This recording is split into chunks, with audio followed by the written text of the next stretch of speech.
always had a little fetish for rockabilly and rock and roll. That was like a soundtrack to daily life. Every Saturday morning was a ritual of going into the record stores, trying to discover new music. I meet this kid, and he was a music obsessive too, so he said, hey, I'm trying to put a band together, we need a guitar player, are you interested? We were just these kids with a lot of attitude. Something changed in me then. It was just an opportunity to go away and join the circus, and that's what I did. So I was always hustling in bands. And I don't know why, but I cleaned my bank account out and I went and bought a Gretsch White Falcon. The goal was to make a living making music. That was all I wanted to do.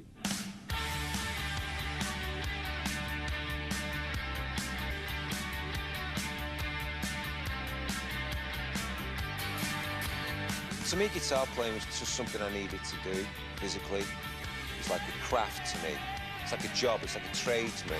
You know, I honestly just embodied where I'm from and what I am.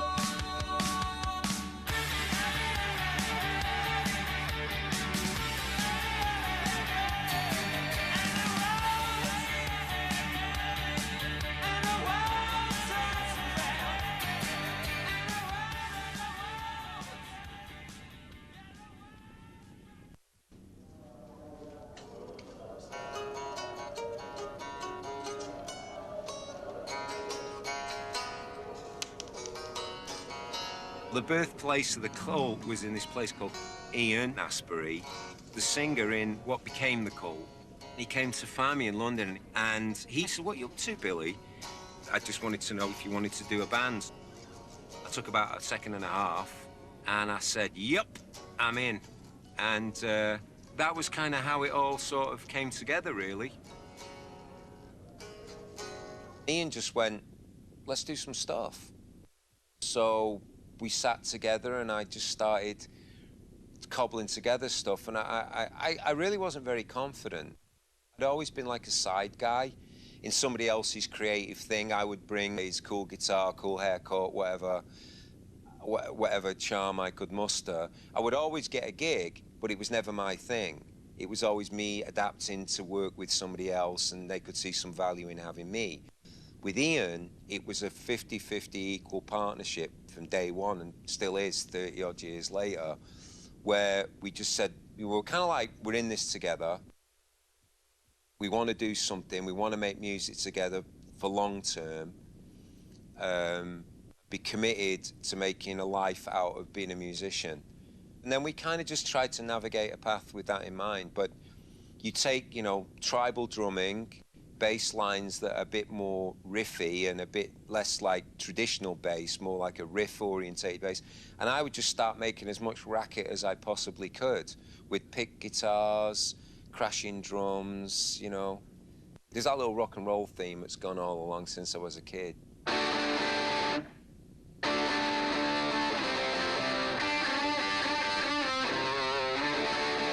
I was born in the centre of Manchester, and it was your typical, primarily Irish-descended, working-class, you know, neighbourhood. My dad was like just a typical construction, working-class, kind of drank, worked hard. That was about, you know, he did his very simple, kind of basic, blue-collar guy. And my mum was kind of stay-at-home mother who used to work, and she was very enamoured with Hollywood. So there was always music around the house. Frank Sinatra, Tony Bennett, show tunes. Like she would like be able to recite like every single actor in every single Hollywood movie ever. So it's kind of ironic I ended up living in Los Angeles at the end of it all. So and my old man apparently, I never saw this thankfully, but when he used to get drunk, he would sing in the pub. And my brother, I've got a half brother on my mum's side, and he left his records, so there was like some 78s and lots of 7-inch singles that he'd had because he was kind of around. And so eventually I got one of those little old music players, I think it was a dance set, you know, the thing that opens up. and you just put the records on and they drop down and play, and that was it. So there was always music in the house. My mum always had music going on, but her thing was primarily music from films, and I kind of discovered it that way.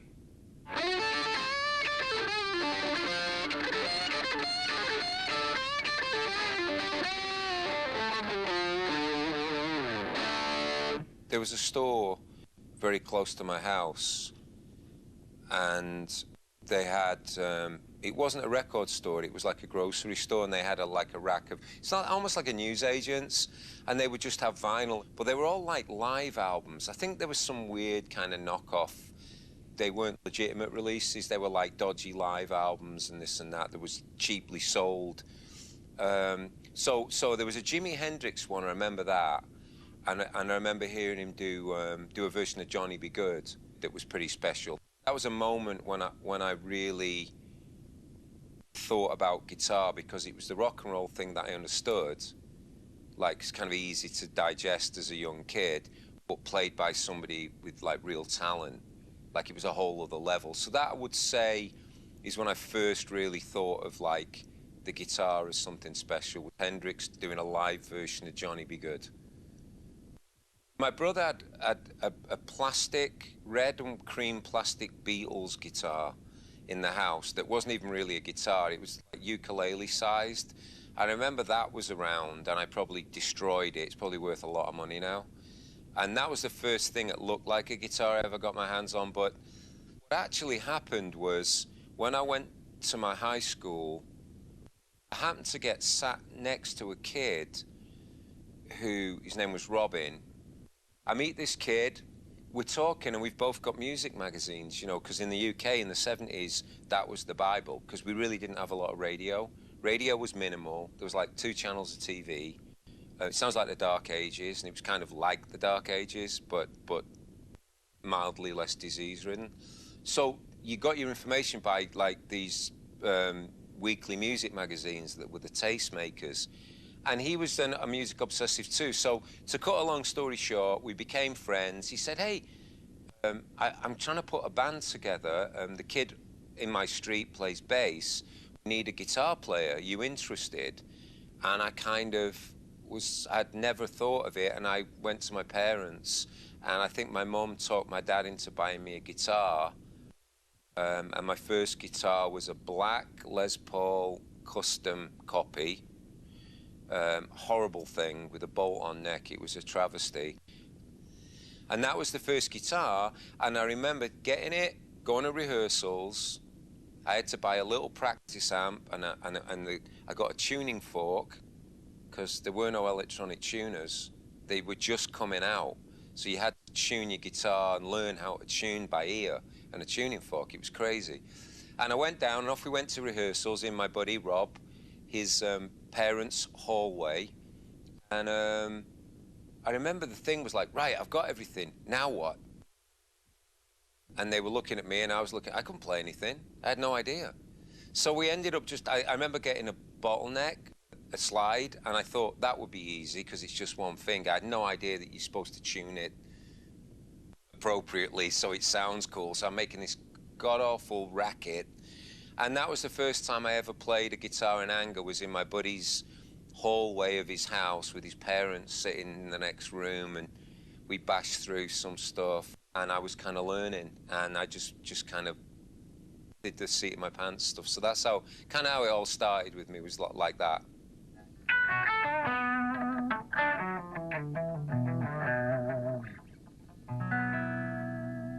It was always just like a hobby. I mean, I had certainly no idea of like getting a job. I mean, it was, 13, 14 years of age. But it was like a little gang thing. We'd all get together. And then learning, we just were trying to do covers. So it was Jumpin' Jack Flash, Hey Joe, we'd murder anything, And then Rob, he was really getting into folk.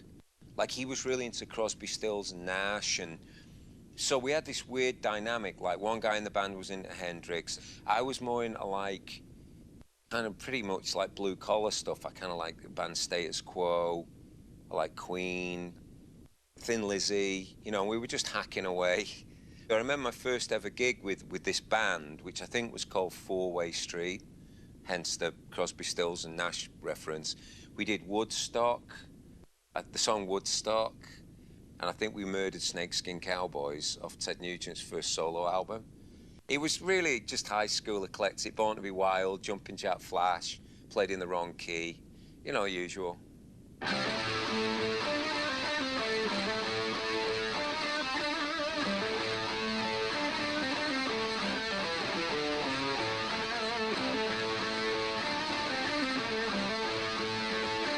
And what really kind of changed everything a little bit was that the Sex Pistols played in Manchester.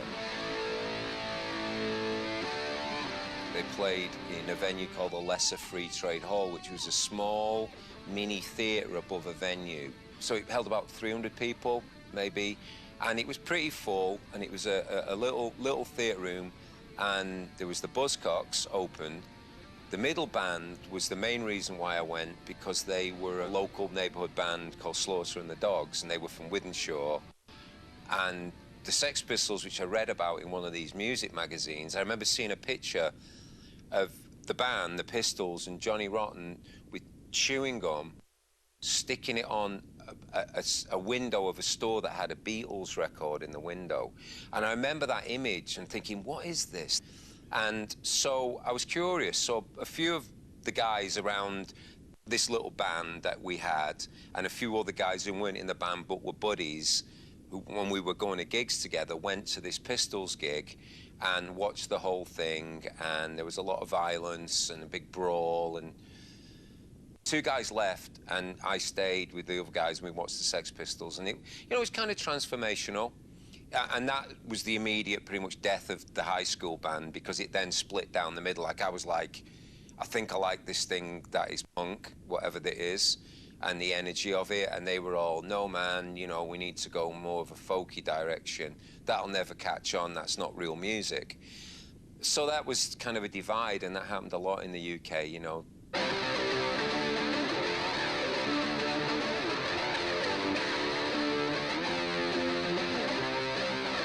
What happened was really seeing the Sex Pistols and Steve Jones with that cream Les Paul, and playing, you know, great, powerful stuff, but stuff that wasn't kind of, it was very effective, but it was minimalist. It made things more tangible for me. You know, that was it. It was like, it went from like the idea of being in a band was just a joke, and you played as a hobby, and, you know, rock stars were this otherworldly creatures who flew around in private jets, and that's kind of what they were doing at the time, the successful ones. And we were just these blue-collar, working-class kids with a lot of attitude who, you know, punk kind of spoke to us a little bit, and that gave us a bit of light at the end of the tunnel, you know. I mean, I was 15 years of age, just turned 15, so I didn't immediately run out and, you know, cut my hair. I mean, I wore a jacket that probably had names like, I remember drawing the Aerosmith logo on the back and the image from the Blue Oyster Cult, the cross with the thing on the bottom. And I remember it was like a denim bomber jacket, and I wore that to the Sex Pistols gig. I'll never forget that. Probably, I'm sure I had flares on and the whole like thing. It was pretty grisly, but I basically, something changed in me then. And up until that point, you know, I was digging like free albums and Queen and The Who, Montrose. I loved a lot of stuff, rock, Thin Lizzy, whatever. And then the Pistols kind of, that sort of changed everything for me. It reshifted my focus, and I got more into being into like the Stooges, the Dolls, all the influences of the punk bands, and the more of the underground. And I started hanging out, meeting people, because punk gigs started happening. But it all just came together, and the Les Paul, and then the energy of punk. And punk really was more of a lifestyle. Like, I left high school, I started getting very interested in girls, you know, and it just opened up, you know, my small world of my neighbourhood became the whole of Manchester, and I started hanging out in the centre of Manchester and going into town as much as possible to go to record stores, to search out new music, and that had been going on. Every Saturday morning was a ritual of going into town, going into the record stores, like trying to buy albums and discover new music.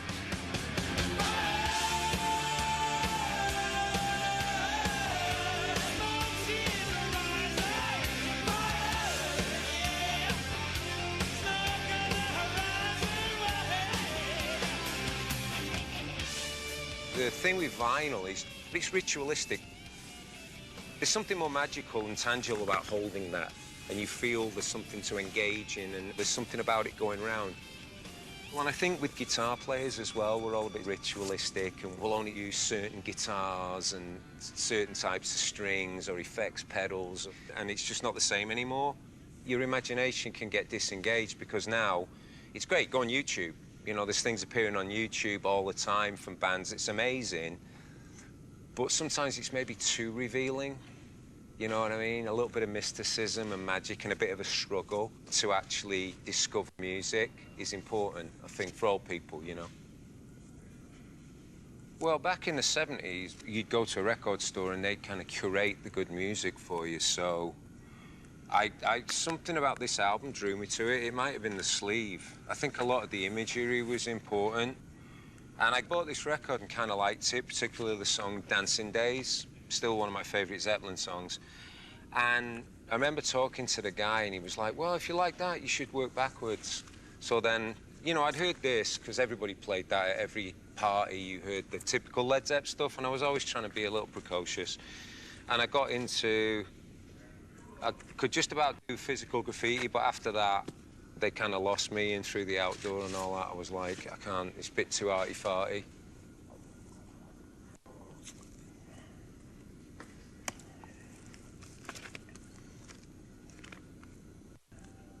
The Dolls were a big deal for me in Manchester. Like a little community of us got together because we were into this. We were into punk, but we were into this kind of New York, like the origins of punk were clearly in New York. You know, it was a British thing, really, but it was taken from a lot of elements. And this was it, the kind of irreverence. I mean, if you look at the guitars they're using, I wasn't so much into the glam thing, you know, like the high heels and the makeup. I was just into how cool they were. You know, it was just so unlike anybody. You know, there weren't people in Manchester that looked like Johnny Thunders, I can assure you of that. And the music was raw, and it was about stuff that was just different than our street life. And the New York Dolls, you know, they didn't make a lot of sense, but it was just a really good feeling. It doesn't have to all be poetry and be like, you know, make a lot of sense. Rock and roll doesn't have to make sense.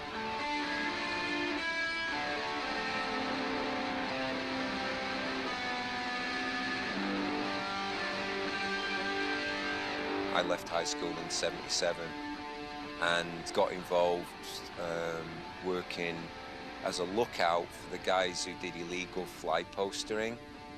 They were a neighborhood little gang, and it's illegal, but the record companies used to send posters. There was a mail train, and they would send them up from London. It was all illegal, but nobody really did anything about it. And we would go and illegally fly poster within very specific geographic boundaries, because you didn't want to tread on another gang's turf. And I basically was the lookout for the cops. That's how kind of it all happened for me. Just got more actively involved in going out and experiencing things more hands-on, being in punk clubs and seeing all the punk bands and whatnot, AC/DC. We used to think AC/DC were a punk band initially because nobody really knew what punk was. You know, the rules hadn't been drawn up at that point.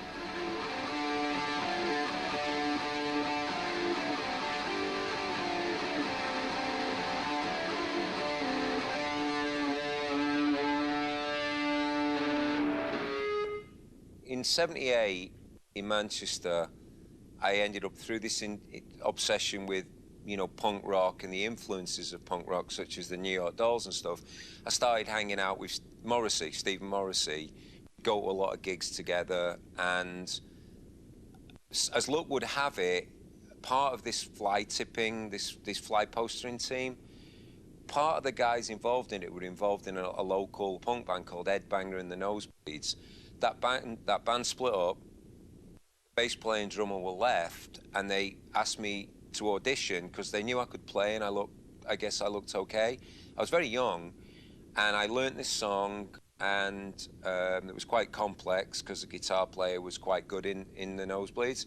I learnt this song, got the gig, and they said, do you know any singers? And I said, well, I know this guy Stephen who I've been hanging out with, but you know, he's kind of weird. He's unusual. There's nothing like him.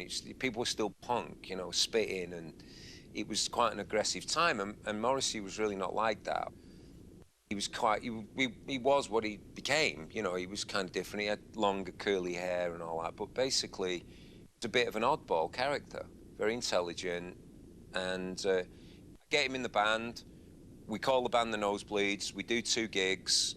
I think we fulfilled an outstanding commitment from Ed Banger and the Nosebleeds.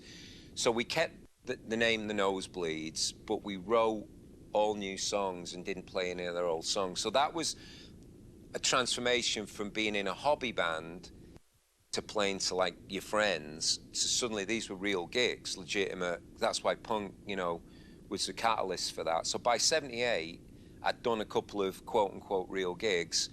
I got asked to join a band with one of Slaughter and the Dogs, and I kind of left Morrissey behind and I left Manchester behind, and it was really more a question of getting an opportunity to go and live in London. Manchester was kind of violent, and I'd been going out a lot there, and it was just a little... I just wasn't enjoying my home life, so it was just an opportunity to kind of like go away and join the circus, and that's what I did.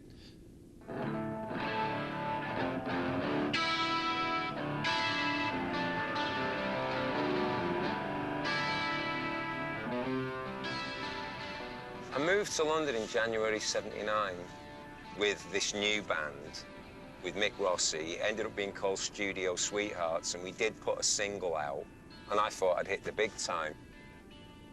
Well, that band splits up, and they reformed Slaughter and the Dogs, so they kicked me out. Because they're like, well, we're sorry, but we're reforming the old band because this band isn't working, and we need your room. So I remember that was a bit upsetting. And then I got a job. I started hanging out on the King's Road, because the King's Road in London was where all the punks used to go, and it was like a centre for punk rock. I started hanging out there, and I ended up getting a Saturday job at this store called Johnson's. So that enabled me to get even more integrated, because rock bands would come in there. And I knew Boy George. He used to work in one of the clothes shops. And at one night out in a club, George pointed out this singer who kind of had white, spiky, kind of a rock and roll, kind of quiff hairdo. And I was doing the rockabilly spiky thing, kind of punk rock rockabilly look. And they said, you should go and talk to that guy. You're a guitar player, and he's got a good band. They're looking for a guitar player, and I'd heard them on the radio. This band was called Theatre of Hate. So I just introduced myself, and I said, oh, I've heard that you're looking for a guitar player. The singer was like, well, what guitar would you get if you got in the band? And I said, well, I think I'd get one of those Gretsch White Falcons. I don't know why the guitar was so symbolic. It was like this massive statement guitar. And I was drawn to it in a sort of grey and dreary London.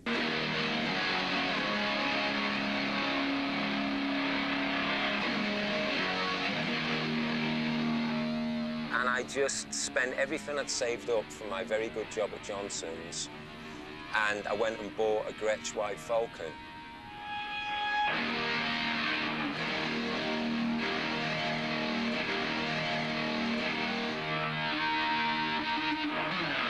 One of the things to explain about like that era of what I would describe as post-punk, it was like bands like Theatre of Hate, maybe Killing Joke, Bauhaus.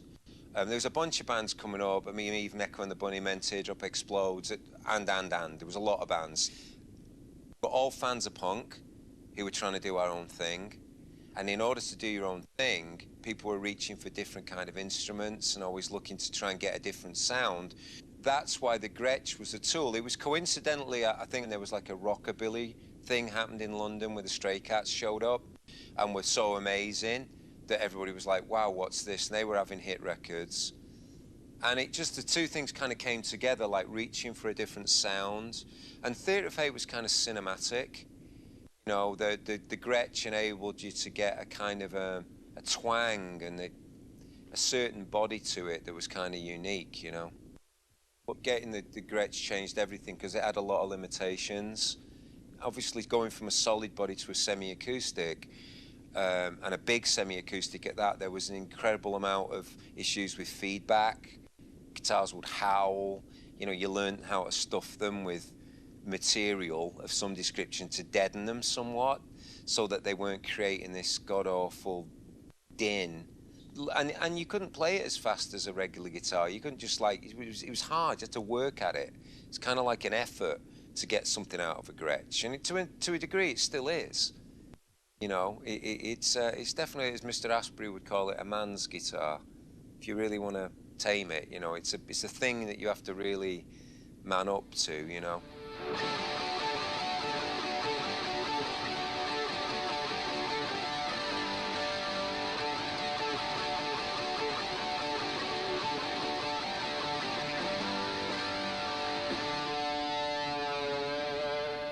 I definitely learnt a lot from being in Theatre of Hate. You know, it was a great instructional, taking me from kind of more of a traditional, like I said, like Steve Jones, Johnny Thunders, New York Dolls-y, rock and roll punk, you know, 101 type, you know, music. Theatre of Hate, everything had shifted. The emphasis of all the instruments had kind of moved around. So the guitar had become more skeletal. And it didn't just have to be chunky block chords all the time. You know, guitars could have like melodic hooks. You could let echo work for you. I just had a different sense. So it's just a question of pulling all that together. But it wasn't my music. I contributed a little bit towards the end to the new songs they were writing for the follow-up album. As we were on tour, we started writing, but they, you know, they had a self-contained great singer-songwriter in Kurt Brandon.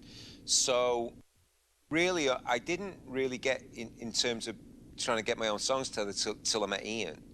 And in the course of being in Theatre of Hate and touring, we got a support band on a British tour that was the Southern Death Cult. That's how I met Ian. Met him in a gig in near Stoke. And they were the support band for a tour, and we became friends and kept in contact. And eventually, within a short time, I was no longer in Theatre of Hate. I kind of got the boot. And Ian is still in Southern Death Cult, but I noticed that he was becoming increasingly dissatisfied. And they were the up-and-coming hot new band. You know, everybody was saying they were going to be the new thing. But Ian left them. I mean, in essence, that's what happened. So I had a Gretsch. I lived in London. I didn't have a band.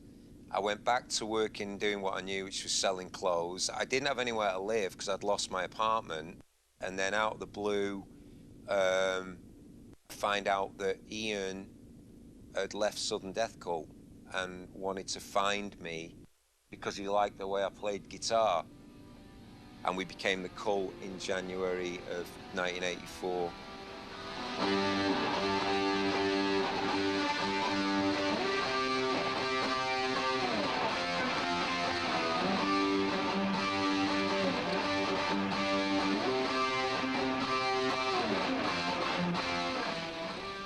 Once we got together, from the day one, we were busy. We were booking gigs.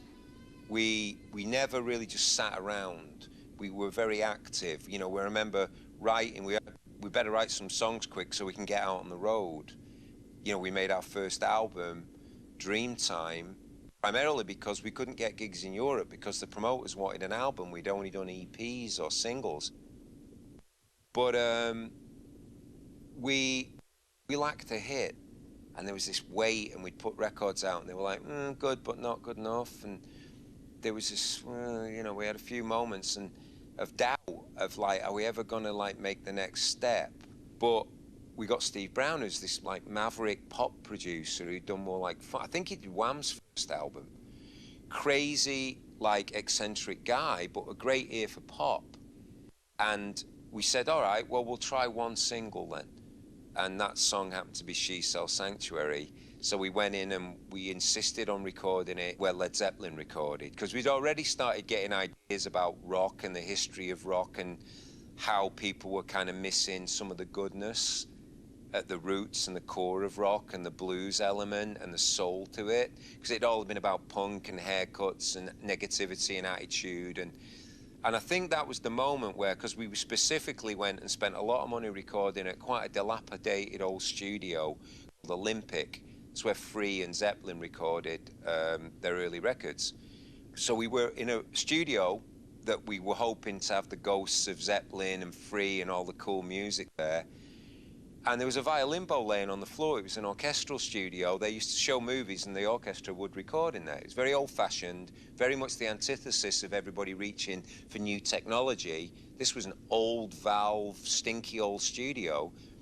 And I just tried to reenact the Song Remains the Same thing with the violin bow. You know, when Jimmy Page hit the guitar with a violin bow, and I just put all my effects on. I was just doing it for a laugh with Ian. And I turned every foot pedal that I had on for my little live rig, or my little Boss pedals, just to enhance the effect, to make it sound even more stupid.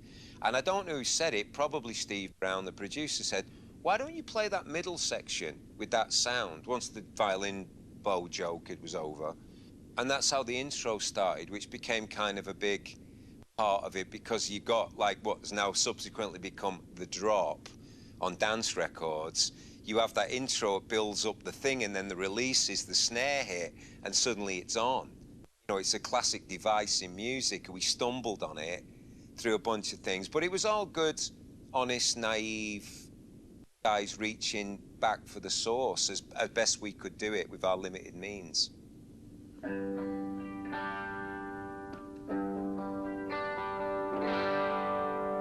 So, really, it's a little bit of a cleaner sound. There's a couple of delays, there's like a short delay and a more medium delay together. So it creates that, like one is not the same, so you got the two. And that primarily came from the riff, which was a...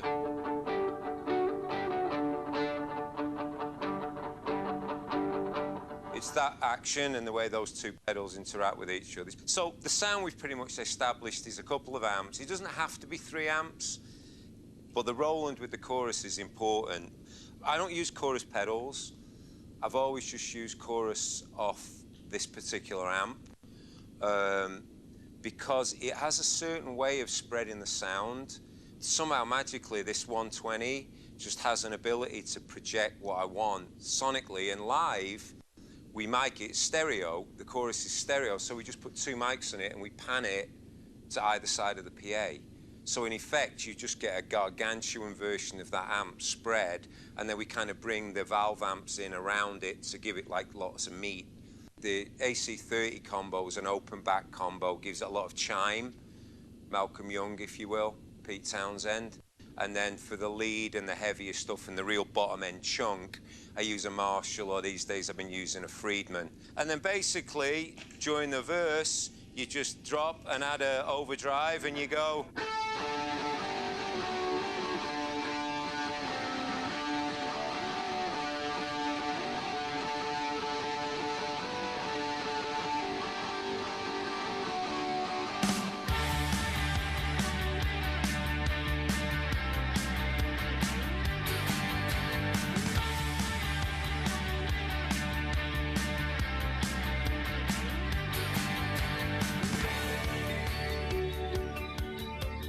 Sanctuary became a hit. It got on the charts. It hung around the charts a long time, and it helped us establish us as a band from the underground in the indie world to being considered a more mainstream act. So everybody around us, the manager and the record company, said, oh, well, just off you go and make an album. Just more of that, please. And we used the same producer, and the album became the Love album, and we had a couple more hits, and the band had established itself. And the admission I've got to make is that when we did the album, I never got one decent sound out of one amp. I always used a multi-amp because the Gretsch was still a bit underpowered, so it was never driving the amps hard enough.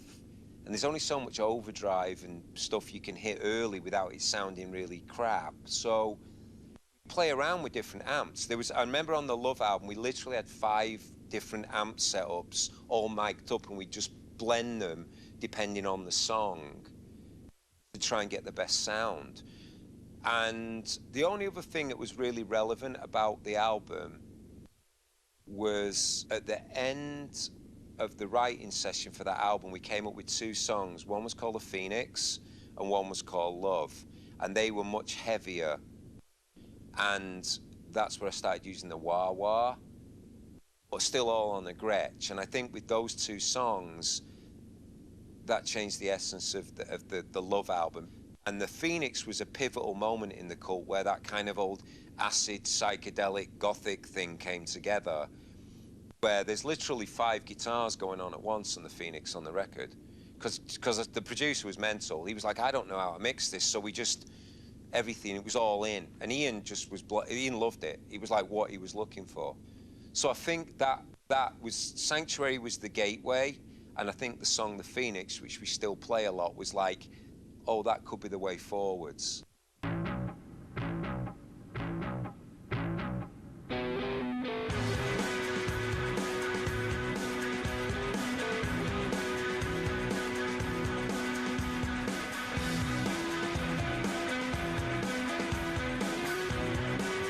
I liked to sound check just to warm myself up. I never used to when I was a kid. I used to just drink, and then I thought I was ready.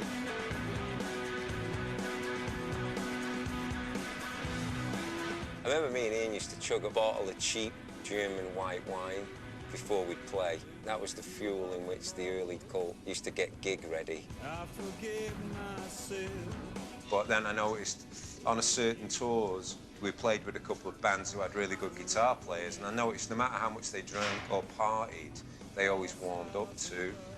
And I started taking it a bit more seriously and realised that there was a bit more to it than just having a cool haircut and, you know, a nice guitar. You actually had to do a bit of work. Baby, with you.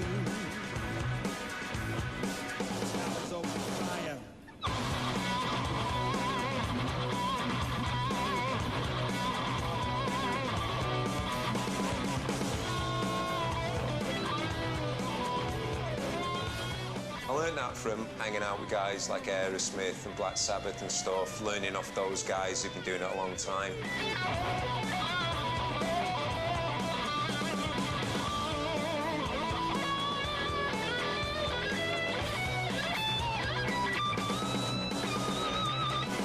So we've done well. I've got this sound, the band's got an identity, we've broken through, we go on tour, we do the Love album, we start writing new songs, and we started making steps towards more of a rock sound. So the album that was the follow-up to Love never really got a title, but it was supposed to be Peace, maybe, I don't know. That was the working title of it. And it was what became Electric. The songs were there, but we tried the same production and layering techniques that had worked on Love, and they didn't work on Electric. And the producer was pulling his hair out because he'd had a great hit album with the cult doing Love, so he came back to do the next album, and it just wasn't working.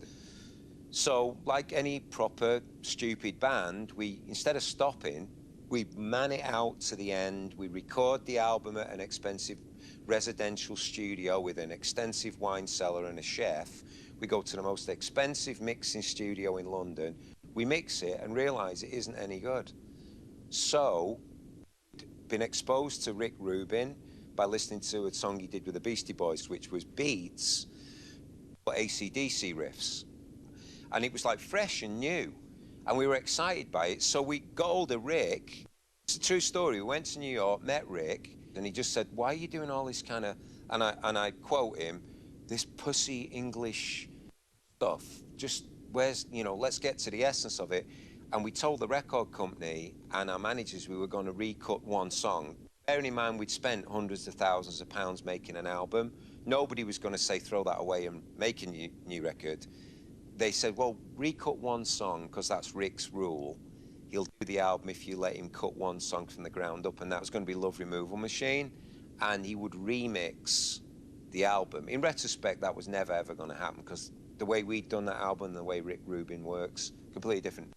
So, we get to New York. It's an amazing, dangerous, exciting place, and, you know, LL Cool J's there, the Beastie Boys. It's like all going on.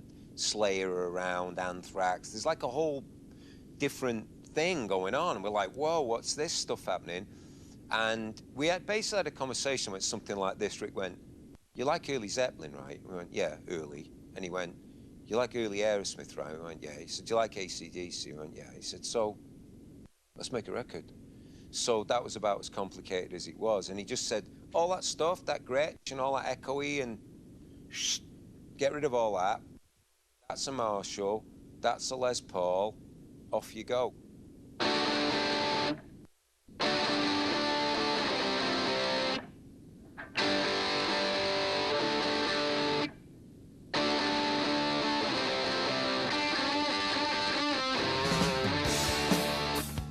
Rick kind of minimised everything. It was like a bit of overdrive on a Marshall and basically a Les Paul using Ernie ball strings. And all of the riffs on that album were kind of basically simplified.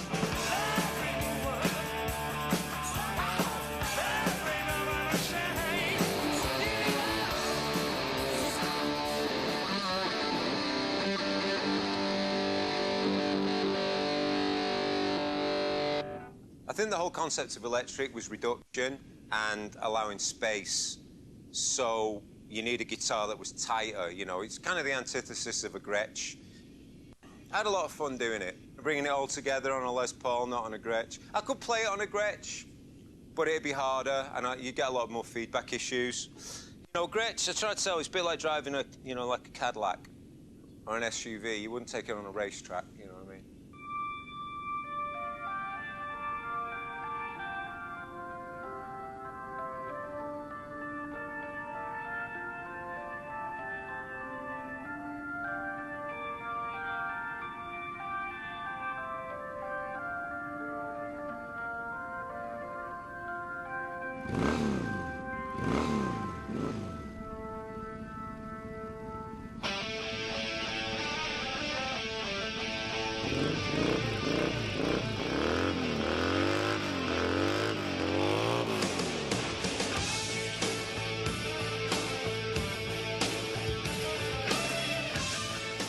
I've done guitar playing for like well over a decade, all the time, so I just got a little bit burnt on it, I guess. And I wasn't liking the stuff I was writing. It was getting a bit too much based around showing off. When the cult broke up, I went back to the UK and kind of got a bit of an outdoorsy kind of thing going on for a few years, riding motorbikes, going out in the mountains.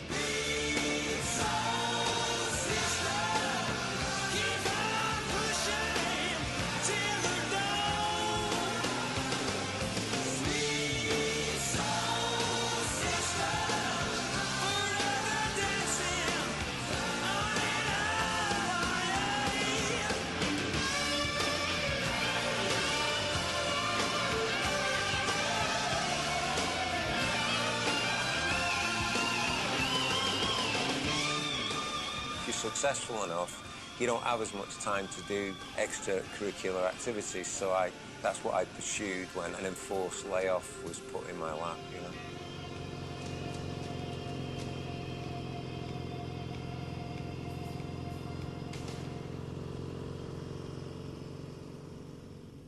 It was a weird period. We got the band back together after about a 5-year break. I don't know, it was a tough one because we got back together, we did a tour. Everything was great. We got a record deal, one of the last big record deals before the whole music business went south. And we just couldn't write any songs. Just couldn't, like, me and Ian, the magic wasn't there, you know what I mean? So it was kind of like a struggle.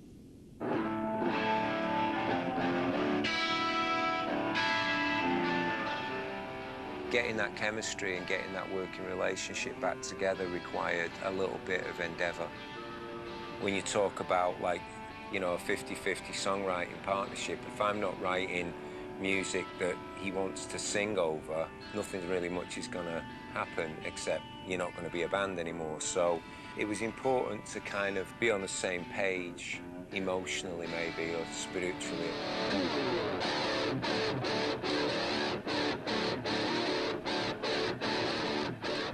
Then suddenly the songs started coming and the album took shape.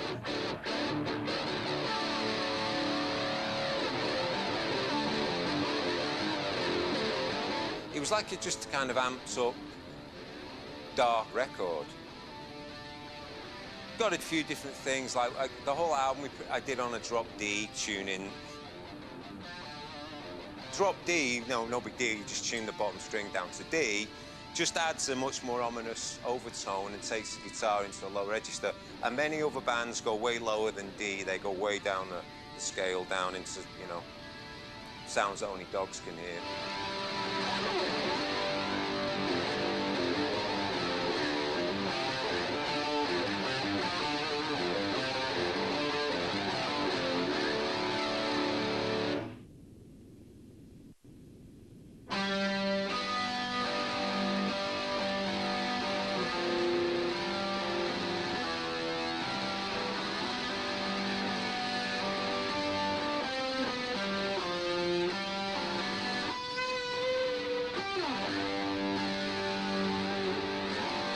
I like, from time to time, go to guitar stores. Norm's is like the LA version of where I used to hang out in London. It's got everything. And the stuff on display is only the half of it. What Norm's got in the back is what's really valuable.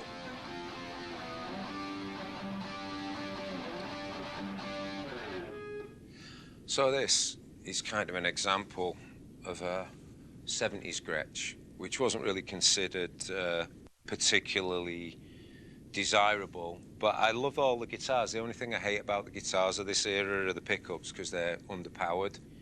And my first Falcon was a lot like this, except it had the full, this has the different markers on the neck. But basically, it's got the tremolo arm is a big deal for me. I like this kind of arm, which is rarer than the regular sort of Bigsby. So this guitar's pretty cool. I like this. This could be easily something that I would get a hold of in England in the 70s when I was a kid, or early 80s. It's a 70s guitar. So that was a Sharkins, but better if it was a White Falcon, which is basically the same guitar that looks a lot better, you know, because that just looks a bit like Danish furniture, you know, with a wood grain. So, and when I got my first Gretsch, the only one I could find out was a double cutaway. It wasn't what I wanted. I wanted a single cutaway.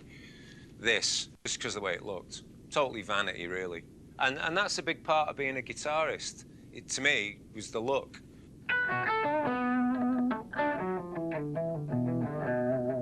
When I was in England, okay, when I was a kid, I could afford one of these. This is a very cheap Gibson Melody Maker. You could see the pickup there on it. Little puny, thin thing, and it sounds worse than it looks. What I wanted was one of these. It's what Johnny Thunders played. It's a lot thicker. P90 pickup, much more ballsy. Still single coil, so a bit noisy, but this is what I wanted. Couldn't afford it. So poor old me ended up with one of these. And every time I see one of these guitars, I'm reminded of having a compromise, because I was so broke, that I wanted that, could only get that. That isn't as good as that. But in the end, I had Gibson make me one of these, my own particular one with my own specifications, which was at the custom shop for doing a gig for them. They said, we'll make you anything you want. And like an idiot, I got them to make a very cheap guitar. I should have got the most expensive guitar they made, but I ain't bright. Never claimed to be clever.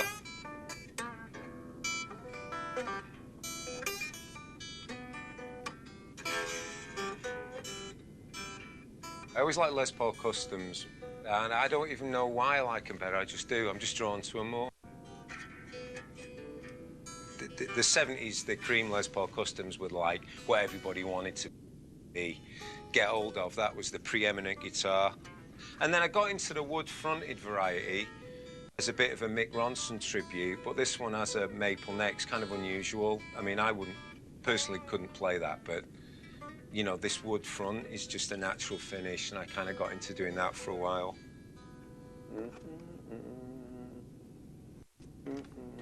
I mean, the end of the day, part of me just says the same thing that Steve Jones from the Pistols once said. He said, look, they're just a bit of wood with strings on them. At the end of the day, you know, it can be as simple as that.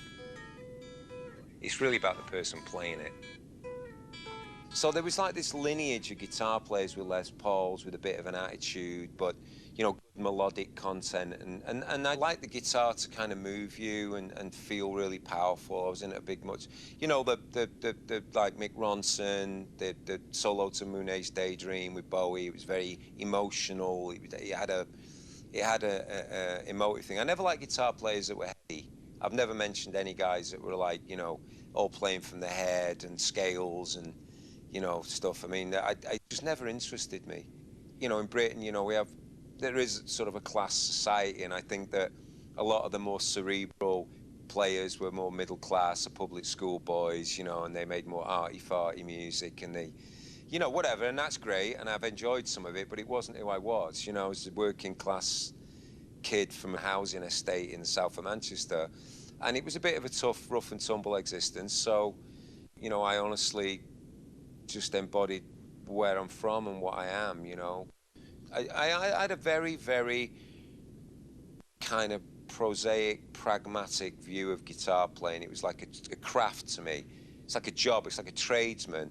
You know, I'm not a poet. You know, I'm not a. You know, I just write music that hopefully connects with people. You know, I feel something. I work it out on the guitar, and I've luckily had since meeting Ian, I've had a stable framework in which to explore that and get it out, and that vital partner, that voice, to put words to you know, the kind of, it's almost like a painting, you know. I kind of paint, he puts the detail on the canvas, I kind of do a painting, and the music suggests to him, you know, certain songs you couldn't possibly write certain lyrics about, you know, it suggests this feel. So that's how we work, you know. He kind of feels the music that I write and writes lyrics that are more in that, you know, suitability range, you know.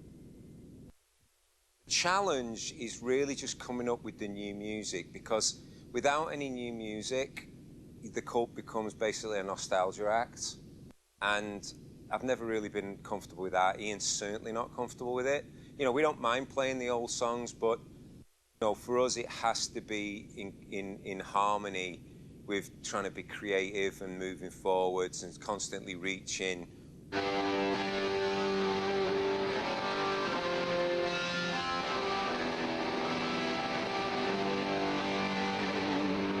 One of the reasons why the cult's still going and people still bother to come and see us is that I think, you know, we try and put on a bit of a show. And it is a real, honest, live, organic rock band. You know, and we got to play it and feel it and mean it.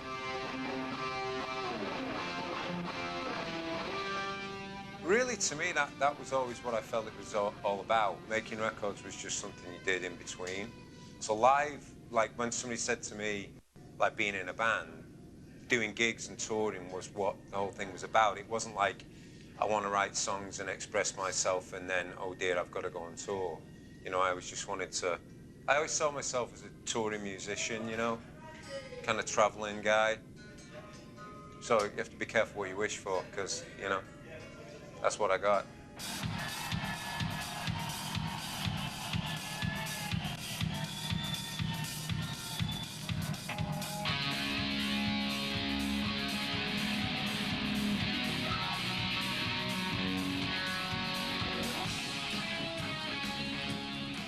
We were kind of an arena act for a while, and it was fun, but I always felt that was a bit beyond where I felt comfortable.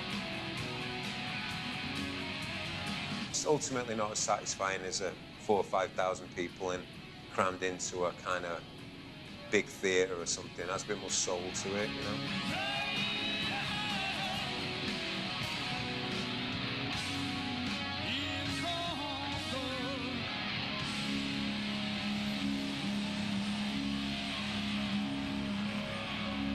I think musically, the cult uplifts people. We elate them a bit. I like that. I don't want to be remembered as anything serious. And the thing I'm proudest of, being, to my mind, one of the first, maybe still one of the only guys to really get some, like, seriously acid, rocky, mental sounds out of a Gretsch. Like, that was my little thing where I was like, why can't you make this guitar go like bonkers with a wah-wah and like really make a different sound? I think finding your own sound's more important than anything. I mean, any idiot can sit at home and learn how to play all the greatest rock songs ever. But it's funny, lately, as I've gotten older, it's like people saying, like, you know, you've been pretty underrated. And a lot of great guitar players have been underrated. You know, at least I'm still alive. You know, a lot of them had to die before people recognised, you know, how good they were or their contributions. So, to me, guitar playing was just something I needed to do physically. It's like a physical need that I have to play, and when I don't, after a while, I'm not that great, you know, physically. So that's all really. I don't have a, you know, particular desire. Here lies Billy Duffy, the old tombstone. Probably just picture, there'll be a picture of a Gretsch, White Falcon.